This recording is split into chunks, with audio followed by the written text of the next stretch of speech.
Ouais, il est potox, c'est Antox, et bienvenue dans cette nouvelle vidéo consacrée à la critique de l'épisode 6 de la 8ème saison des Apprentis Aventuriers. Avant de commencer cette vidéo, n'hésitez pas à la liker, la commenter, la partager, ça soutient énormément la chaîne. Et je constate aussi que vous êtes plus de 70% à regarder mes vidéos sans être abonné, donc n'hésitez pas à appuyer sur le gros bouton rouge et à activer la cloche pour ne louper aucune de mes autres vidéos. Merci à ceux qui le feront et c'est parti pour la critique. Et on a eu un épisode assez moyen, je dirais pas qu'il a été mauvais parce qu'il a quand même eu quelques petits trucs intéressants à gauche et à droite. Mais encore une fois, on a eu une sorte d'épisode filler, ou en tout cas semi-filler on va dire, puisque eh bien on n'a toujours pas eu de jeu, hein. On est même resté sur la soirée, rien que pour vous dire. Cet épisode c'est exclusivement centré sur une soirée. Alors quand je dis soirée, c'est pas en mode où ils font la fête et tout, pas du tout. Il a quand même eu de la survie, fort heureusement pour nous. Mais d'un point de vue temporalité, eh bien il faisait nuit du début jusqu'à la fin de l'épisode. Il n'y a pas eu d'ellipse. W9 ou plutôt Banijé adore nous montrer la moindre seconde et ils se sont fait un plaisir avec cet épisode. C'était assez chiant d'un côté, mais en même temps, comme je te l'ai dit, on a eu quelques petits trucs. Alors l'épisode n'est pas à 100% à jeter, puisque il y a quand même eu une petite amélioration, hein. L'épisode durait 42 minutes, je pense, un truc comme ça. Donc c'était quand même beaucoup plus digeste que les autres épisodes qui duraient plus de 50 minutes. 42 minutes générique inclus, hein, je parle bien sûr. Donc voilà, c'était quand même un petit peu mieux. Mais le problème, comme je te l'ai dit, c'est qu'il n'y a pas eu de jeu. Alors du coup, on a quand même eu pas mal de trucs en rapport avec la survie. Tout d'abord, on a eu le feu, où on a pu même voir quelques facettes de la personnalité de Rémi, hein. On voyait qu'il aimait bien dire comment il fallait faire, etc., et que ça pouvait agacer JP. Je pense que ce sera peut-être le gros problème de Rémi d'ailleurs sur cette émission, en tout cas par rapport à ce que je vois. Après, ce qui était un petit peu plus relou, et ça c'est le problème du concept tout simplement, c'est que forcément ce que tu vois d'un côté, eh bien tu le vois de l'autre. Ils ont essayé de faire le feu du côté de la plage et on a vu exactement la même chose du côté de la jungle. Après, le feu c'est quelque part c'est le truc le plus important, donc je peux comprendre que ce soit indispensable à montrer.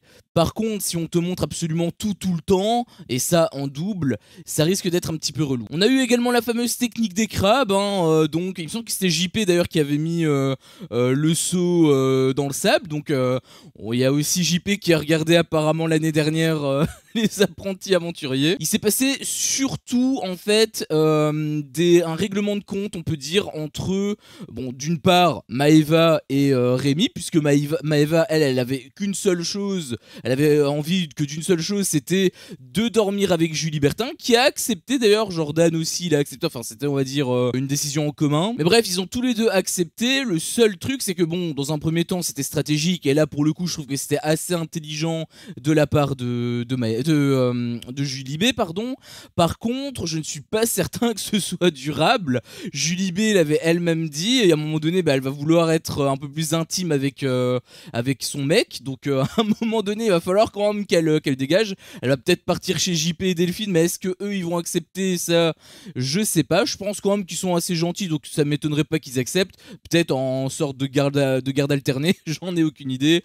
Mais dans tous les cas, forcément, tu peux pas les garder. Ça peut être un point négatif d'ailleurs, hein, c'est déjà négatif pour eux par rapport au fait que les oranges et les blancs sont comme les deux doigts de la main, pour être envoyés à l'épreuve de l'affrontement, n'est-ce pas? Mais du coup, le fait que elle empiète sur l'espace personnel de Julie, ça pourrait justement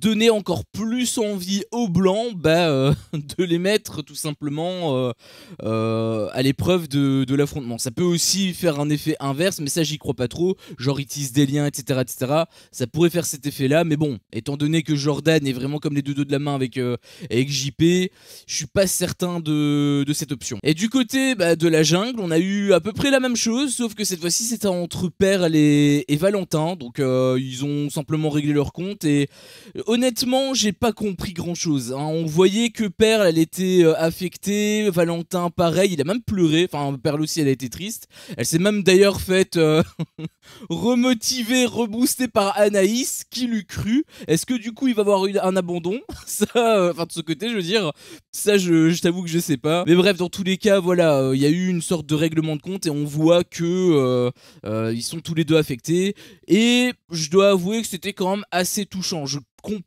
comprenais rien de ce que je voyais, hein, parce que bah tout simplement j'ai pas suivi leur histoire, donc je sais pas du tout ce qui s'est passé, je peux même pas me faire ma propre opinion, je peux même pas savoir qui dit la vérité ou qui ment.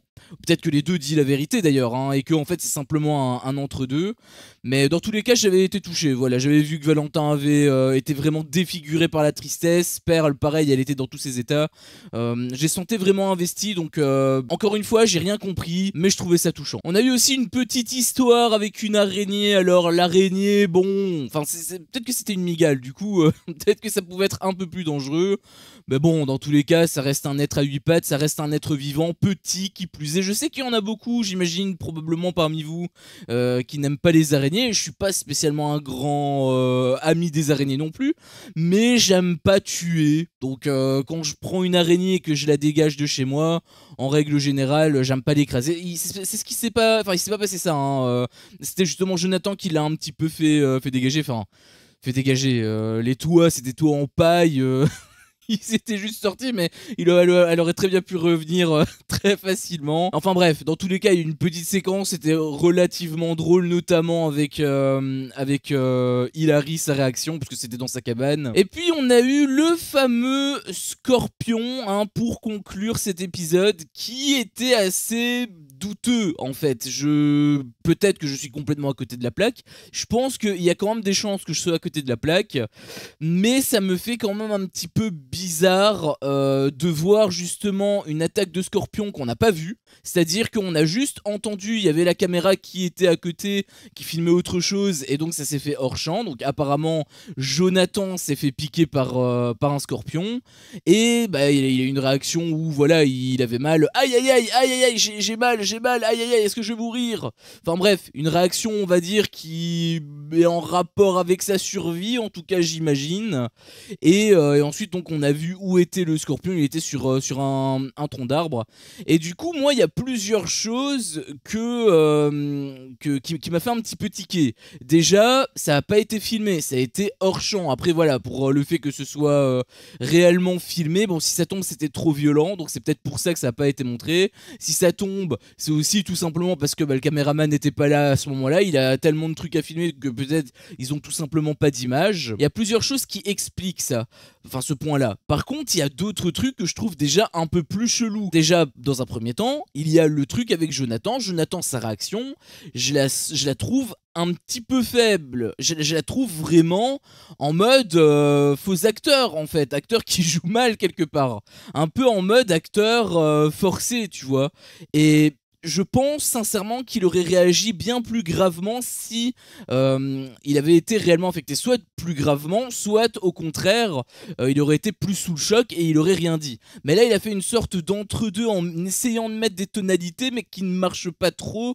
Enfin, quand tu entends sa voix, il était un petit peu dans les aigus, et en règle générale, c'est comme ça que tu joues mal en fait. Je sais pas trop, j'avoue que sa réaction, je suis pas sûr, peut-être que c'est un reshoot aussi, hein. Ça peut également s'expliquer comme ça, c'est peut-être un reshoot, mais dans tous les cas je trouve que c'est une réaction qui est pas spécialement ouf. Même les autres en fait, hein, quand ils ont réagi, ça paraissait un petit peu faible. Ce n'est que mon opinion après, hein, mais j'avais vraiment l'impression que c'était quelque part un petit peu acté, en fait, que c'était un petit peu scripté. Et justement, par rapport à ce fameux scorpion, eh bien en fait, c'était le scorpion, enfin, je sais pas si c'est exactement le même, mais on a vu également un scorpion plus tôt quand on était sur la plage, puisque c'était Jordan qui te l'avait montré. Du coup, soit ça veut dire qu'il a un nid de scorpion, et du coup, ça veut dire qu'il a plein de scorpions partout, ce qui est peut-être un petit peu dangereux si tu veux faire un tournage. personnage, soit c'est tout simplement peut-être un éleveur de scorpions ou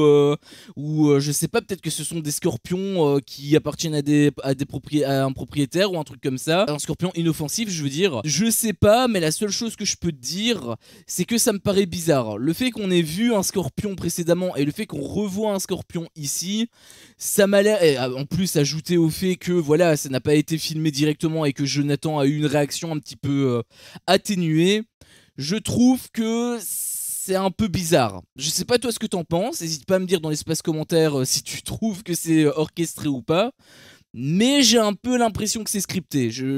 Honnêtement, je m'attends à ce que dans les prochains épisodes, on ait Jonathan qui aille forcément chez le médecin, etc. pour faire genre, tu vois, si jamais il n'a pas réellement été piqué, et ensuite qu'il revienne, mais qu'il a juste un petit pansement, un petit bobo de rien du tout, et que sa vie finalement ne change rien. Je suis même persuadé qu'il ne loupera pas l'épreuve d'après, tu vois, rien que pour te dire. Ça en tout cas, ce sont mes attentes. Si ça tombe, ça va être plus grave, si ça tombe, il a vraiment eu une piqûre et peut-être qu'il va devoir rentrer en France, etc.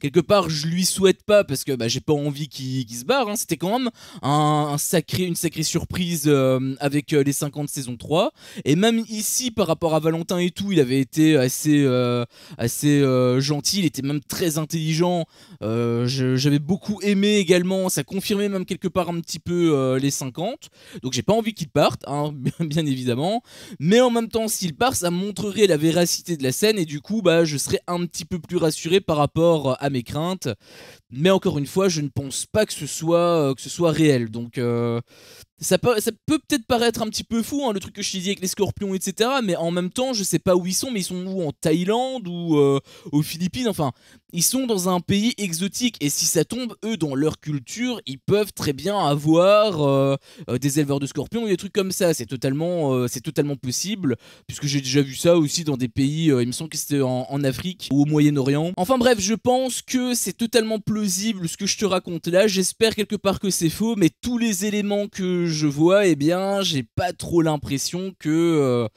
ce soit réel. Encore une fois, n'hésite pas à me dire ce que t'en penses dans l'espace commentaire. Je serais assez curieux de voir si on en a qui pensent comme moi ou si je suis complètement à côté de la plaque. Il se peut que je sois complètement à côté de la plaque aussi, encore une fois. Je l'avais averti, je suis même pas forcément très sûr de moi. Mais bref, dans tous les cas, on verra déjà à partir de demain comment ça va se passer. Mais si ça se déroule comme je te l'ai décrit, avec le médecin, le pansement, le fait que finalement ils en parlent plus et surtout qu'ils ne loupent même pas une seule épreuve, et bien du coup ça annonce peut-être un petit peu la couleur, hein. Donc on verra, mais on va dire qu'il y a quand même beaucoup de red flags. Enfin bref, sur ce, c'était mon avis sur cet épisode. Si mon contenu te plaît, fais-le moi savoir en me laissant un énorme pouce bleu. À chaque fois que je vois ça, je vois que mon contenu plaît et donc moi, ça me motive à continuer. Si t'es pas encore un peu tox, qu'est-ce que tu attends pour me défoncer ce gros bouton rouge? N'hésite pas à activer la cloche pour ne rien louper et je te dis à la prochaine pour une prochaine vidéo. Ciao.